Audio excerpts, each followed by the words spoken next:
దుర్గారావు గారు, మీ టీంకి అందరికీ నా హృదయపూర్వక శుభాకాంక్షలు, కృతజ్ఞతలు. మీరు చేసిన great effort. Wish all the best Durgarao గారి టీంకి.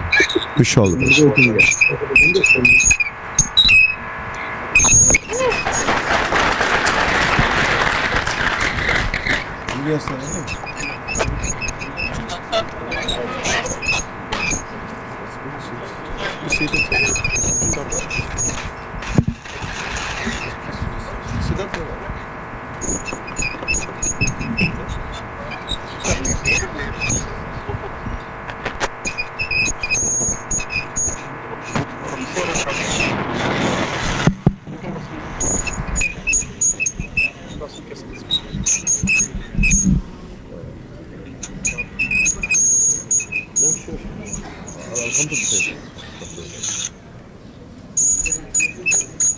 Thank you, sir.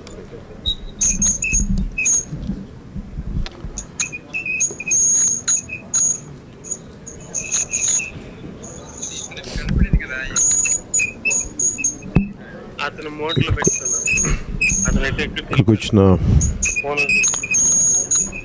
Doctors ప్యానల్కి, senior doctors అందరికీ, ఇక్కడికి వచ్చిన ఎప్పుడే నేను రియలైజ్ అయిన అందరూ డాక్టర్స్ అని చెప్పి వైట్ కోట్స్ తీసేస్తే అందరూ అభిమానులు నాకు నేనంటే ఇష్టం అని చెప్పినందుకు నాకు తెలియదు. నాకు thank you very much.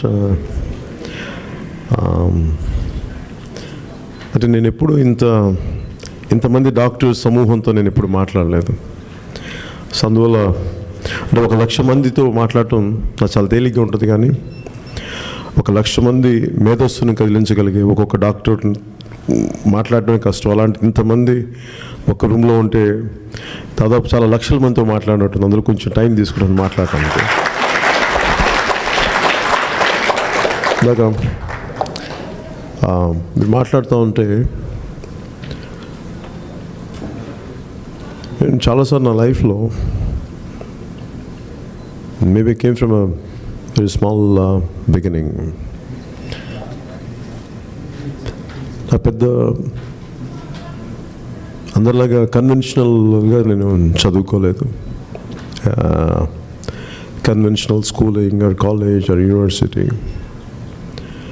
Bit unconventional. ఇది maybe that gave me a lot of time to ponder, a lot of time to think over. ఇవన్నీ నేను బేసిక్ చిన్నప్పటి నుంచి నేను చాలా బ్రాంకైటిస్ ఆస్మాటిక్ పేషెంట్ నేను. సో నాకు అందరూ ఇంట్లో పడుకున్నప్పుడు నైట్ టైమ్స్ నాకు నిద్ర పట్టక విపరీతం వీజింగ్తో సఫర్ అయిపోయేవాడిని. నరకప్రాయంగా ఉండేది. టిల్ ఒక 19-20 దాకా సఫర్ అయ్యేవాడిని. సో నాకు ఒక డిసీజ్డ్ బాడీలో ఎంత పెయిన్ ఉంటుందో నాకు బాగా తెలుసు.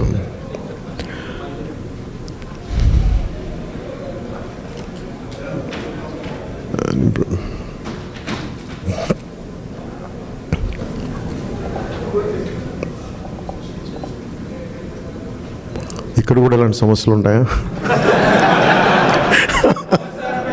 ఉంటాయా అంటే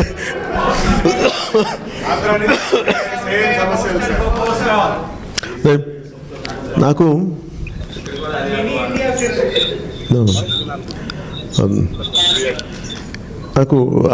డిసీజ్డ్ బాడీలో ఉండి చాలా సఫర్ అయిపోయాను. So I had a lot of time to contemplate.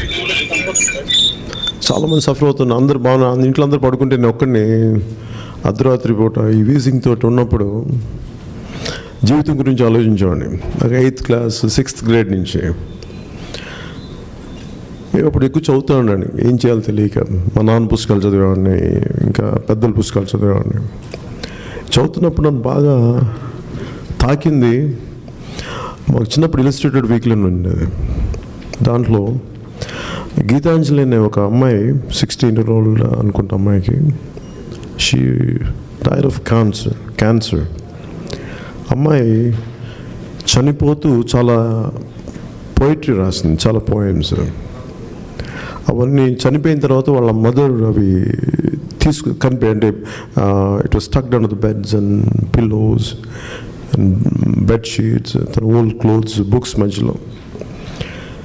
So ఆమెను చదివితే నాకు I use to empathise with her with the kind of pain she had gone through and I use to understand what she had gone through. Maybe I was just few years younger to her. Maybe I was 14 or 15. అంటే 16 ఏళ్ళ అమ్మాయి చచ్చిపోద్ది ఇట్లాగా అనేది నాకు చాలా భయం ఉండేది. పాపం ఎలాంటి నిండు నూరేళ్ళు బతికాల్సిన అమ్మాయిలు చచ్చిపోయింది ఏంటి, నాకు ఇలా ఉంటుందా అనేది ఆ సఫరింగ్లో చాలా భయం వేసేది నాకు. ఆ తర్వాత ఆ పాలిటిక్స్ నాకు తెలియదు యాక్చువల్గా. నాకు తెలిసిందా లేనంటే హ్యుమానిటీ తెలుసు, మానవత్వం తెలుసు, నాకు పాలిటిక్స్ తెలియదు. నాకు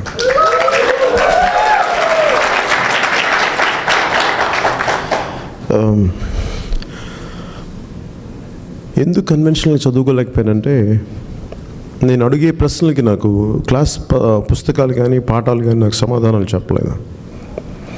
అందుకని నేను సొంతగా చదువుకోవడం ప్రారంభించాను. ఎగ్జామ్స్ కోసం ప్రిపేర్ అవ్వడం నాకు నచ్చలేదు. అందుకే నేను స్వతహాగా చదువుకోవడం స్టార్ట్ చేసిన తర్వాత నా కాలేజెస్ ఏది నేను కోరుకుంటున్న నా మనస్తత్వానికి కాలేజెస్లో ఫిట్ ఇన్ కాలేకపోయాను. సో ఇట్లా అన్కన్వెన్షనల్ ఎడ్యుకేషన్ ఉండేది, అది ఒకలాగా నన్ను హెల్ప్ చేసింది, సహాయపడింది నాకు. ఇలాంటి పరిస్థితుల్లో నాకు ఏం చేయాలో తెలియక, అంటే ప్రతిరోజు ఎంత ఏడుపు ఉండేదంటే చిన్నప్పుడు, ముఖ్యంగా డాక్టర్స్ కాబట్టి మేము ఆ పర్సెప్షన్లో ఆ పర్స్పెక్టివ్లో మాట్లాడుతున్నాను. నా కంటి ముందు ఎప్పుడు సమస్యలు కనిపించాయి, నా కంటి ముందు ఎప్పుడు రోగులు కనిపించాడు, నా కంటి ముందు ఎప్పుడు సఫరింగ్ కనిపించేది, ఎప్పుడు నాకు ఆనందం కనిపించలేదు చిన్నప్పుడంతా. ఏం చేయాలి, ఇంతమంది సఫర్ అవుతూ ఉంటారు, ఏం చేయరండి ఎవరు అని కనిపించేది. బట్ చేసి సరిపోదు అనిపించేది. గవర్నమెంట్ హాస్పిటల్స్కి వెళ్ళినా ఎక్కడికి వెళ్ళినా చాలా బాధ ఉండేది. ఎంత సీ ఆఫ్ హ్యుమానిటీ ఇట్లాగే సఫర్ అవుతూ ఉంటారు, ఎవరు చేయరు అనే బాధ ఉండేది. అది పెరిగి మేబీ నీకు కొంత అయిపోయిన తర్వాత ఇంతేలే లైఫ్ అందరిలాగా ఇట్లా చేసేయాలని చెప్పి ఇందాక మీరు చెప్తున్నప్పుడు ఆ కోపానికి, ఆ సఫరింగ్ ఎవరు పట్టించుకోకపోవడం చూసి I had the same radical views. Even I thought of wielding a weapon and to take an unconventional method to fight against the issues.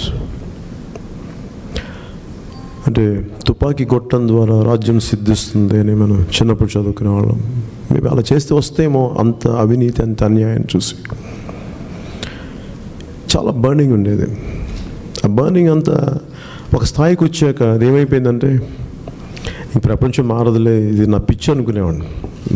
నాకేదో నాకు తెలియదు, నా ఆవేశం అనుకొని so I turn my self in to yogic path and spiritual path and I went to Tirupati and I did a lot of meditation. I went into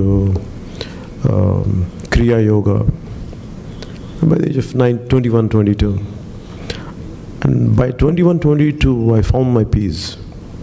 And నేను దేనికి ఆశించక్కర్లేదు, ప్రపంచాన్ని నేను మార్చక్కర్లేదు, నన్ను నేను సంస్కరించుకుంటే చాలు, నాకు డబ్బులు అవసరం లేదు, పేరు అవసరం లేదు. I found my peace. So మా ఇంట్లో వాళ్ళకి అర్థం కాలేదు, వీడు ఎక్కడికో మాయమైపోయాడు, మా సంవత్సరాలు కనిపించట్లేదు సరిగ్గా ఇంట్లో అని చెప్పేసి. ముఖ్యంగా మా అన్నయ్య, వీడు ఏమైపోయాడు అని అనుకుంటే వీడు ఎక్కడ తిరుపతిలో తిరుగుతున్నాడు వీడు. సో ఒకరోజు మా అన్నయ్య కనిపించింది. మా అన్నయ్య ఇప్పుడు హైదరాబాద్ షిఫ్ట్ అయిపోయాను, ఫిల్మ్ ఇండస్ట్రీ అంతా. మా అన్నయ్య అడిగాడు, ఎక్కడున్నారా అంటే నేను మా అన్నయ్యకి చాలా బోధ చేశాను అనమాట.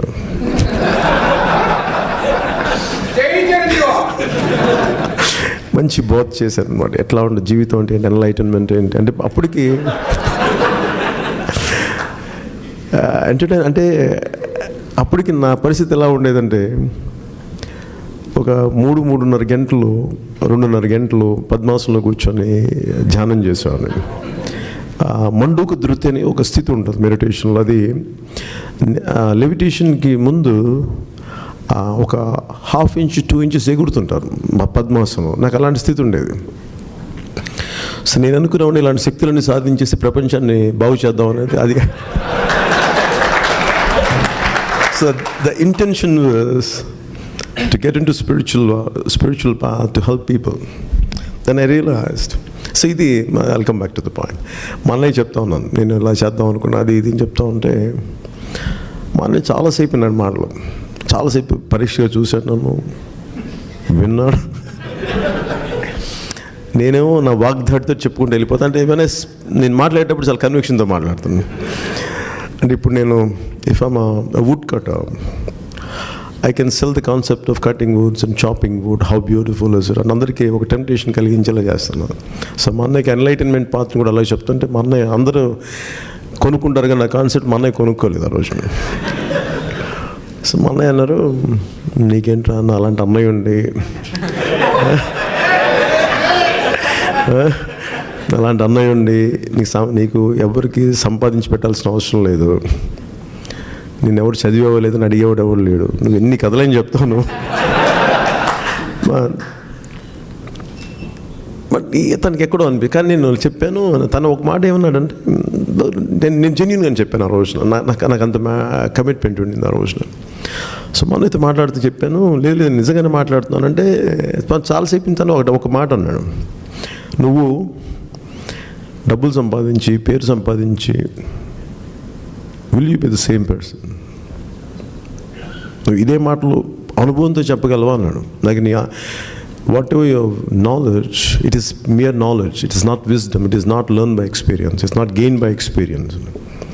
అనుభవంతో రాలేదు ఇది, నువ్వు అనుభవంతో చెప్పి ఇదే మాటలు అప్పుడు నేను వింటాను అన్నాను. మా అన్నయ్యకి నాకు ఎలా కన్విన్స్ చేయాలో అర్థం కాల. అరే నేను నిజంగానే చెప్తాను, నాకు ఇది జరిగింది, ఇది నాకు ట్రూలీ కమిటెడ్, నాకు ఆ అవేకనింగ్ ఉంది నాకు అని చెప్పడానికి. అది ఎప్పుడు జరిగిందంటే, నేను ఇంకా అదే వ్యక్తిని చెప్పడానికి it took me 25 years, almost 20 years plus recently. ఎప్పుడంటే ఒక 4 months బ్యాక్ మా అన్నయ్య గుర్తు చేశాను, నువ్వు ఆ రోజు ఇట్లా అన్నావు కదా గుర్తు అంటే, అన్నానా నాకు గుర్తులేదు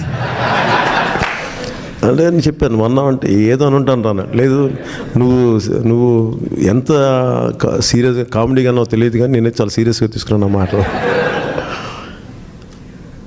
అంటే ఆ రోజు నాకు ఎంత ప్రభావితం కలిగించినాయి అంటే, వాళ్ళు ఎంతసేపు మాట్లాడటం వేసి చేతల్లో అదే వ్యక్తిత్వం పోతుంది మనకి. అంటే మనం ఏ ఆశయాలతో అయితే ఉంటామో, కష్టాలు, సమస్యలు, టెంప్టేషన్స్ ఆఫ్ లైఫ్, ఇవన్నీ మనల్ని దూరం పెట్టేస్తాయి, ఆ దారిని గమ్యాన్ని పక్కన పెట్టేస్తాయి.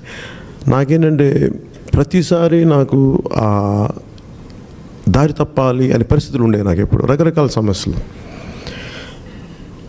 అంటే నేను బై డిఫరెంట్ స్పిరిచువల్ ఎక్స్పీరియన్సెస్ వచ్చినాయి నాకు.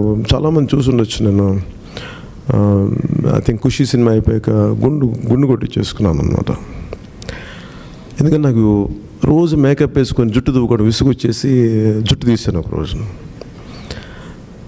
సమ్ గెట్ ఇన్ టు ఒక ఖుషి తర్వాత ఒక 5 ఫిల్మ్స్ చేసి నేను నేచర్తో నేను అడిగింది ఏంటంటే, ఇద్దరు నాకు స్పిరిచువల్ మార్గానికైనా తీసుకెళ్ళు, లేదా నన్ను ప్రజలకి ఏదైనా చేయని, ఈ సఫరింగ్ హ్యుమానిటీకి.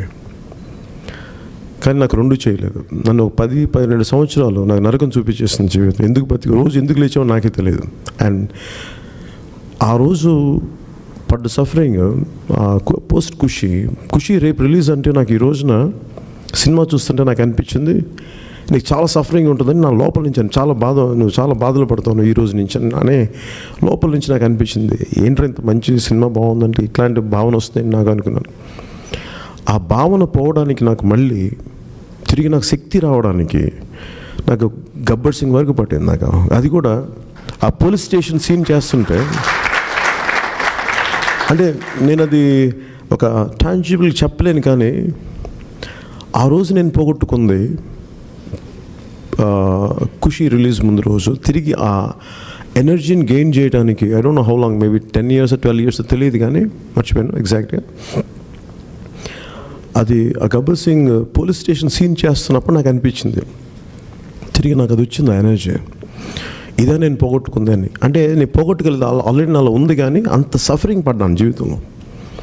ఆ సఫరింగ్ దేనికి పడ్డానని చూస్తే, అంటే నీ జీవితం అంటే యాజ్ అ మ్యాన్ థింక్ చేస్తాను, యద్భావం తద్భావతి. సార్ నా థాట్స్ ఏమున్నాయి, నేను ఎప్పుడు ఇల్ థాట్స్ ఎప్పుడు పెట్టుకోలేదు. ఏదో చేద్దాం అనుకున్నానంటే, అంటే సర్వ్ చేద్దామన్న థాట్ కూడా నువ్వు ఎంత టర్బులెన్స్ తీసుకోగలవు, నువ్వు ఎంత టర్బులెన్స్ని నువ్వు తట్టుకోగలవు, ఎంత సమస్యల్ని అధిగమించగలవు, స్థిరంగా ఉండగల సమస్యల్లో కూడా. ఇవన్నీ చెప్పి నాకు ఒక 10-12 years నలిగిపోయాను. ఆ థాట్ అంతా ఏంటంటే సర్వ్ చేయాలని చెప్పి వెటకారం చేశారు. ఆ టైంలో పాలిటిక్స్ జరిగినాయి 2009లో. ముందుకెళ్ళలేకపోయాం, ఫెయిల్ అయ్యాం. ఉన్నతమైన ఆశయాలు కూడా ఫెయిల్ అవుతాయి అంటే ఖచ్చితంగా ఫెయిల్ అవుతాయి. అందుకే నేను ఎప్పుడు మనిషికి విలువ ఇస్తాను తప్ప కులాలకి, మతాలకి, ప్రాంతాలకి నాకు అన్ని సమానంగా ఉంటాయి.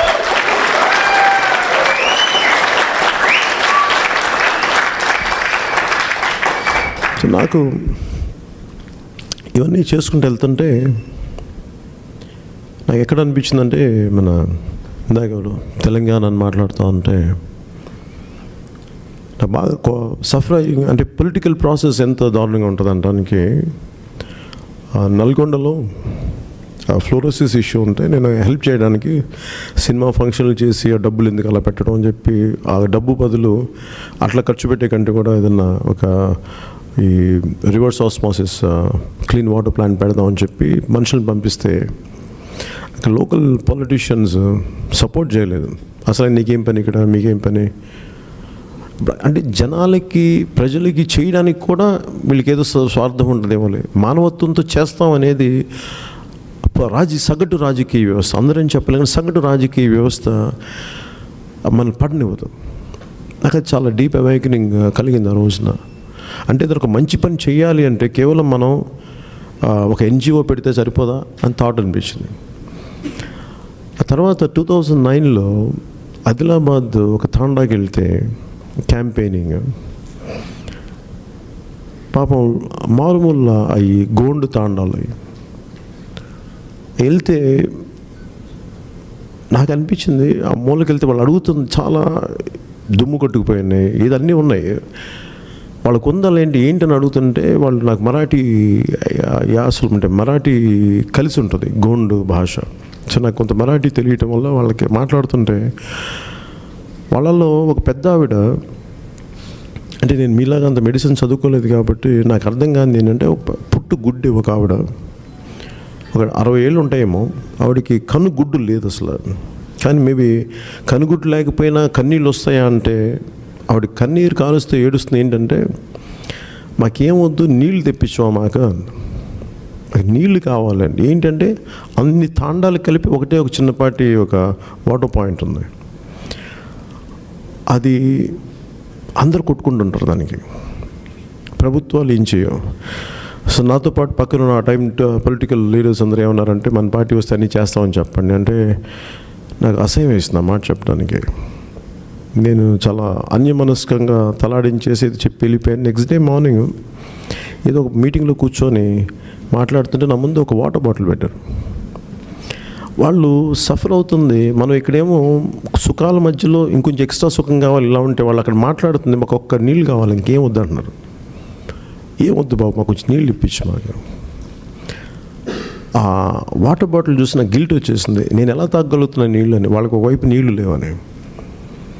సో నాకేం చేయాలో తెలియక, మనం విన్ అవుతామో గెలుస్తామో లేదో తెలియదు, అసలుగా ఏంటి ఫ్యూచర్ ఏం తెలియకుండా ముందు నేను చేయగలిగేది ఏం చేయగలను ఆలోచించిన తర్వాత, నాకు ఎవరు ఒకరిద్దరు తెలుసుంటే వాళ్ళని రిక్వెస్ట్ చేస్తే, మీరు నేను డబ్బులు ఇస్తాను, మీరు బోరింగ్ అయినా బోర్ చేయగలరు నీళ్ళ కోసం అని అన్నాను. వాళ్ళు ఏది పాపంలో అక్కడ బోరింగ్ పడితే అప్పుడు దాకా నీళ్లు పడలేదు, నీళ్లు పడ్డాయి అక్కడ. అండ్ ఈ రోజుకి అది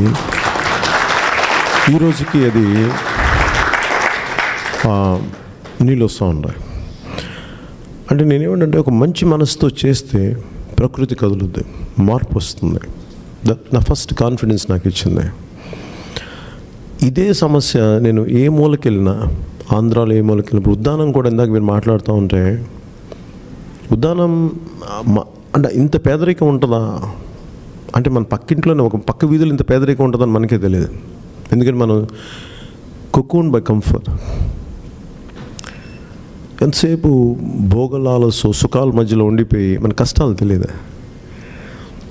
నాకు వీళ్ళందరినీ చూసి ఎందుకు తిరుగుతాను రోడ్ల మీద అట్లా అంటే, నేను ఎప్పుడు చిన్నప్పటి నుంచి అంతే ఉండేవాడిని. మేబీ నాకు కుదరకు నేను కనిపించిన కానీ బయటికి షూటింగ్స్లో కూడా అలాగే తిరిగేవాడిని. నన్ను చూడగానే అందరూ వాళ్ళ సమస్యలు చెప్తారు. పాపం వాళ్ళతో మాట్లాడుతుంటే ఉద్దానం అనేది నాకు అంతకుముందు ఒక 3 months ముందు చెప్పారు నాకు. అదే సమయం కుదరక మళ్ళీ నేను వెళ్ళింది కూడా శ్రీకాకుళం హెడ్ టౌన్లో తెలియదు, ఒక 40 kilometers దూరంలో ఆ సమస్య ఉందని తెలియదు. వెళ్ళి చూస్తే పసిపిల్లలు 14 ఏళ్ళ పిల్లలు మొత్తం వాచిపోయి నీరు వచ్చేసి, నేను ఇంటర్వ్యూ చేసిన ఒక లేడీ ఉంటుంది, పాపం ఆవిడ చచ్చిపోయింది. ఆ రోజు కనిపించినవాడు, నాతో ఇంటర్వ్యూ చేసినవాడు. ఈ రోజుకి ఆ సమస్య ఏం అవ్వలేదు, అది దాని క్రెడిట్ కూడా తీసుకోలేము. అందుకే నేను వ్యక్తిగతంగా ఏం చేస్తున్నానంటే స్టేట్ గవర్నమెంట్ దగ్గర తీసుకెళ్ళాం, అలాగే మన ఉద్దానం దగ్గర నుంచి డాక్టర్స్ అంతా చేస్తున్నారు, హార్వర్డ్ యూనివర్సిటీ నుంచి డాక్టర్ జో వీళ్ళందరినీ పిలిపిస్తున్నప్పుడు ఉద్దానం ఇష్యూ ఏంటంటే ఒక 1 kilometer ఉన్న ఇష్యూ లెఫ్ట్ సైడ్ ఉంటే మళ్ళీ నెక్స్ట్ విలేజెస్ అంతా ఉండదు, మళ్ళీ రైట్ సైడ్లో ఉండే విలేజెస్కి ఉంటుంది. ఆ డిఎన్ఏ ప్యాటర్న్ పట్టుకోవాలి ఎందుకు ఉంటుంది అని చెప్పి చాలా పాపం ఎలాబొరేట్ ప్లాన్తో వచ్చారు హార్వర్డ్ డాక్టర్స్. కానీ మన దురదృష్టం ఏంటంటే మన పొలిటికల్ ప్రాసెస్ ముందుకు తీసుకెళ్ళలేకపోయింది. దాన్ని చేస్తామంటారు కానీ నాకు అనిపించింది ఎంత చేయొచ్చు అంటే, ఎన్ని కష్టాలు ఉన్నాయంటే అందరూ అడిగేది ఈ రోజుకి నేను మన అరకు ప్రాంతానికి వెళ్ళిన, ఏజెన్సీ ప్రాంతాలకు వెళ్ళిన, గిరిజన ప్రాంతాలకు వెళ్ళిన వాళ్ళందరూ అడిగేది, ఇంక్లూడింగ్ అనంతపురం కానీ ఏ మూలకి వెళ్ళినా క్లీన్ వాటర్ అడుగుతారు, అంతమించి ఇంకేమన్నారు. జస్ట్ తాగడా కొంచెం మంచినీళ్ళు ఇప్పించామంటారు. ఏమి కోరికలు ఉండవు వాళ్ళకి. Partly sir, not completely, but still it is good. ఏ మూలకెళ్ళి ఇది సమస్య అనుకున్నప్పుడు ఎనఫ్ ఫండ్స్ ఉన్నాయి, ఎంత ఎనఫ్ మ్యాన్ పవర్ ఉంది, పొలిటికల్ విల్ లేదు చేద్దామంటే. ఎంత దుర్మార్గంగా మాట్లాడతారంటే వీళ్ళకి ఎక్కువ ఇచ్చేస్తారండి, వీళ్ళు ఓట్లు లేరండి, వీళ్ళు మన డిపెండెన్సీ క్రియేట్ చేయాలి వీళ్ళ మీద నాకు చెప్తారు. నాకు చాలా బాధ వేస్తుంది మాట.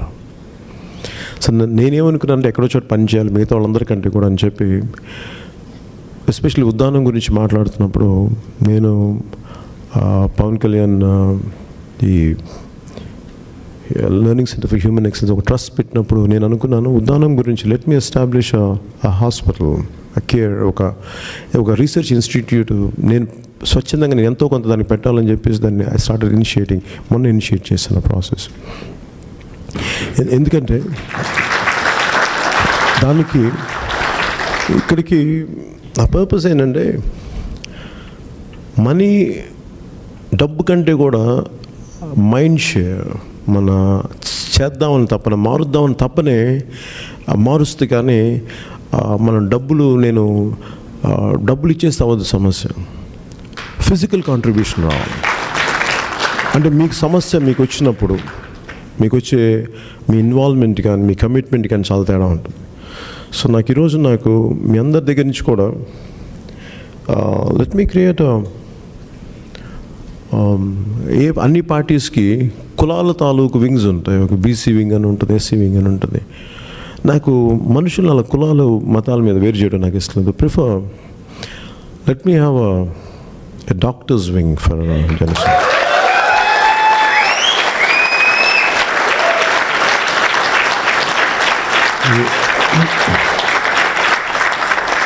ఎందుకంటే let me have a science and technology wing. Doctors wing ఎందుకంటే ఏ మూలకి వెళ్ళినా ఎంత చేద్దాం తప్పని ఉంటుంది. It could not necessarily be, I'm glad that if you align with Janasena, if you don't align with Janasena, still if you align for some other purpose, I'm really glad.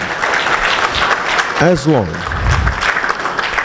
long as the state gets benefited, people get benefited, I'm really happy about it.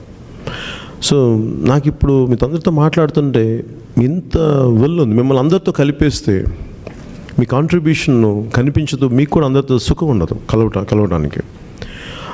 Maybe let me treat you exclusively and specially, in a special manner, special way. Let me create a doctor's wing for Janasena party, and I want you to be a part of it. And please, ఏ మూలకెళ్ళినా primary health care చాలా తక్కువ పాపం అధోగతిలో ఉంటుంది primary health care facilities.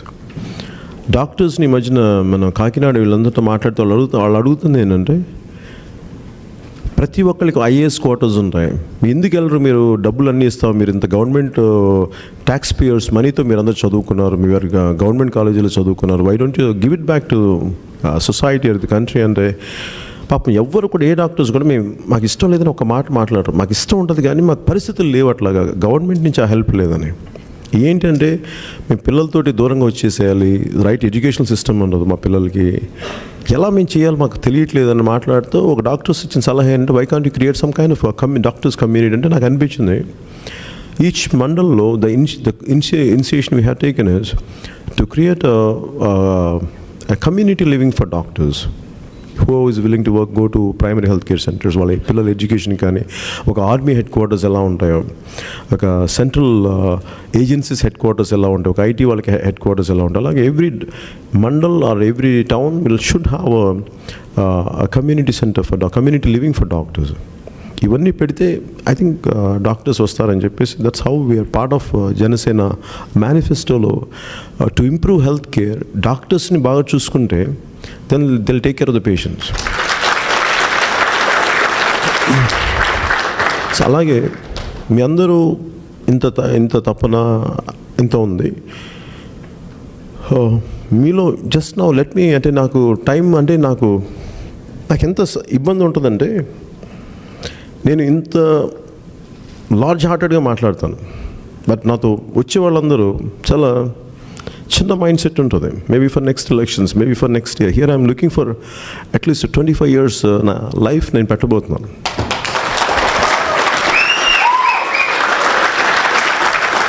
దేనికి? ఎంత తింటావు, ఎంత సంపాదిస్తావు, ఎంత ఖరీదైన బట్టలు వేసుకుంటావు, ఎంత ఖరీదైన వాచ్లు వేసుకుంటావు. నేను ఎవరితో ఒక మాట్లాడుతూ ఉంటే మొన్న మధ్యన quite a wealthy man, rich man whose around 1,000-2,000 crores worth man. ఆయనతో మాట్లాడుతూ ఉంటే there is a lot of emptiness in me. ఎంప్టీనెస్ని మీరు తీర్చగలరంటే నేనేం తీర్చగలంటే, మాకు ఏదో గైడ్ చేయని నన్ను అడుగుతూ ఉంటే, ఎంత డబ్బు సంపాదించినా మనం if you don't give it back, if you don't take care of the fellow human being or nature, always that emptiness could never be filled up by materialistic desires.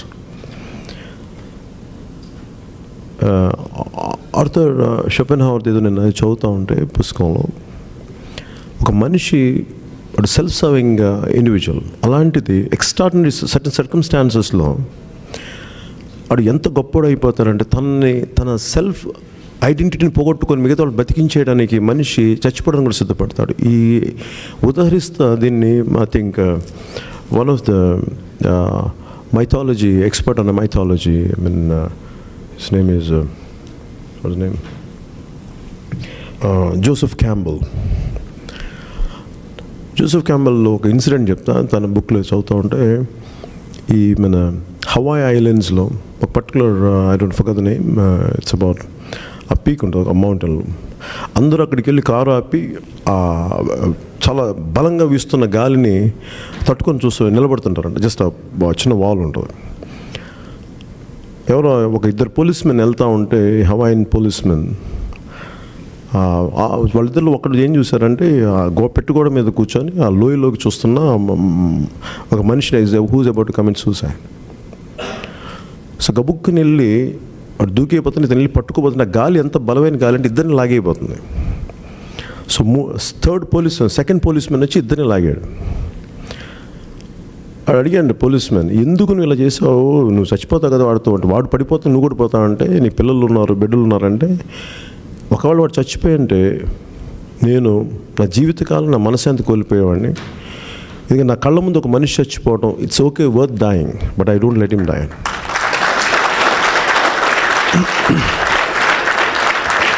అంటే ఇది ఎందుకు చెప్తున్నానండి ఈ మాట? We all think we are very selfish. We all think that, okay, we are self-serving people అనేది. But deep down inside us, there's a great giving nature in us.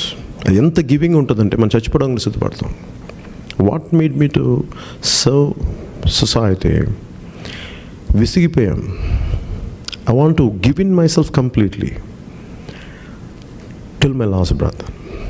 అంత చేస్తే తప్ప, అంత కమిట్మెంట్ తీసుకుంటే తప్ప చిన్నపాటి మార్పు కూడా తీసుకురావాలి. నేను సంపూర్ణంగా దేశాన్ని మారుస్తానని చెప్పలేను, కానీ నా ఆఖరి శ్వాసలోపు ఖచ్చితంగా జగన్నాథ రథ చక్రాలు నాకు తెలియదు, కానీ మార్పు అయితే తీసుకురాగలను.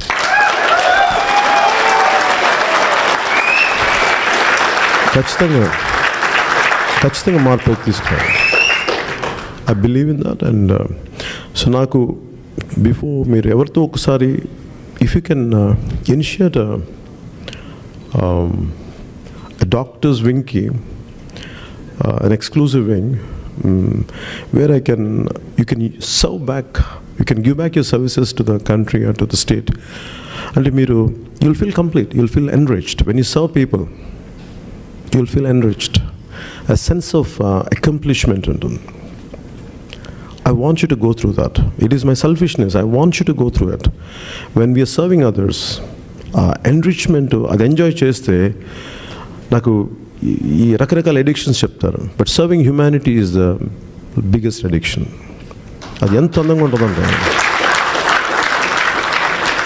మీరు ఎన్ని వేల కోట్లు ఇచ్చినా దానిలోని వ్యాక్యూమ్ నింపలేరు, ఆ వాయిడ్ని. But if you serve humanity, if you serve your fellow human beings, that can never be taken. అది ఎంత ఎన్రిచ్మెంట్ ఉంటుందంటే, మీకు ఎంత తృప్తి ఉంటుందంటే. బట్ మీలాంటి వాళ్ళందరికీ I will create a platform. Give me some time. And me kids, చిన్నపిల్లల పాపం వాళ్ళ పాకెట్ మనీని తీసుకొని ఉద్దానం ఫౌండేషన్కి ఇస్తున్నప్పుడు నా కన్నీళ్ళు వచ్చేసినాయి. ఎంత కదిలిపోయారు ఈ పిల్లలని. If we being the generation who's leading them, if we behave in a selfish manner and we're doing gross injustice, పాపం 14-16 ఏళ్ళ పిల్లలు వాళ్ళ పాకెట్ మనీని తీసుకొని ఏదో చేద్దాం తప్పనప్పుడు వాళ్ళకి మనం ఎంతో కొంత ప్లాట్ఫామ్ క్రియేట్ చేయకపోతే మనం అందరం ద్రోహం చేసిన వాళ్ళు అవుతాం. అట్లీస్ట్ నేను అలాంటి వ్యక్తిని కాకూడదని చెప్పేసి this is what my intention is, this what I'm doing, I'm initiating this process. So let me conclude this meeting and thank you lot and thank you for being here. Thank you for giving your valuable time. పాపం కొంతమంది speeding ticket తీసుకున్నారు, లైఫ్లో తీసుకోలేదన్నారు. I'm sorry for that. And to each one of you I'm truly grateful to you. ఇంతమంది oncologist వచ్చారు. Such an honour to meet all the eminent people and eminent personalities here. And thank you lot. So today itself I think I asked Ravi Garu to set up a committee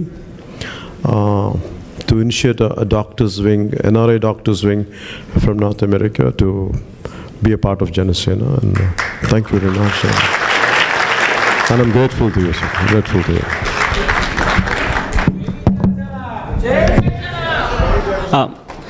Please, doctors andaru, they'll get their time. All the media volunteers, you have your own time slot in a different way. So please let the doctors have their time. Please, Andy. Please don't rush. Of course, Kalyan garu kosam andaru untamu, but please let the doctors have their time. Please, guys. And once you exit, you are exiting straight out of the hall. Please let the doctors have their time. Please, Andy. All the media and the volunteers, please step back. Let the doctors have their time. తీసేయండి.